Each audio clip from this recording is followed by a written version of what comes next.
Here I'm just connecting up the motors to these little TE connectivity insulation displacement connectors. So this is an amp tool to insert the wires. Amp got purchased by TE Connectivity, or at least it changed its name to TE Connectivity. So you just slide the connector in and you slide the wire in and crimp it down. Now these wires are so small I can't just grab them with my fingers very easily, but we just slide the second wire in and it's done. So the insulation is displaced in there, and I can run a little motor test.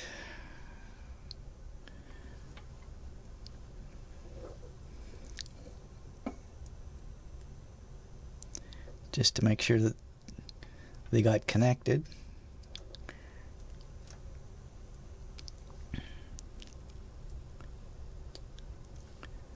I think. I don't know if you can hear that, but the motor's running.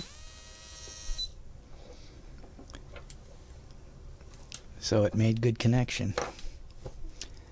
And I have a lot more of these things to wire up. Now for the motor controllers, I want to daisy chain the wires from the MCU to the first motor controller, then over to the second motor controller, because it's I2C and it's the same bus. So I'm just folding the wire and putting two through the same connection at the same time. So now I can put a connector at each end and have a daisy chain connection. Okay, I'm just wiring up the final motors here. This is the rest of the pumps.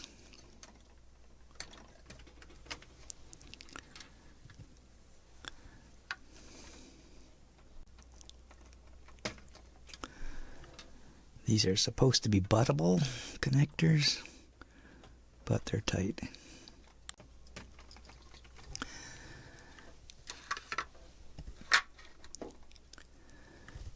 There we have it. Of course, we need to get these wires out of the way, but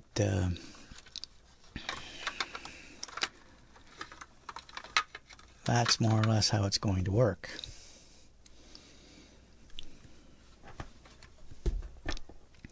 So we have the MCU controlling the pump controller card, which is also connected to the steering and the drive motor card.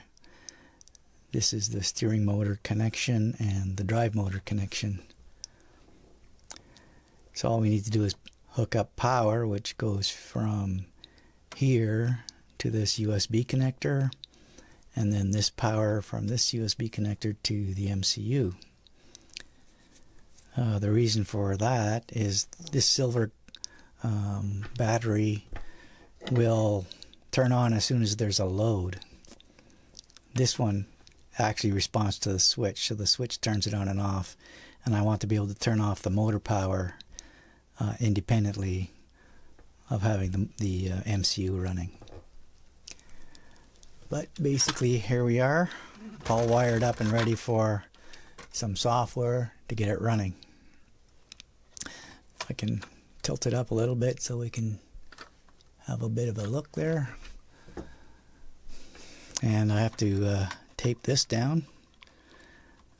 It's constrained in one direction, but it can slide a bit, mainly because my printer wasn't quite wide enough to print a full-blown bracket to hold this thing.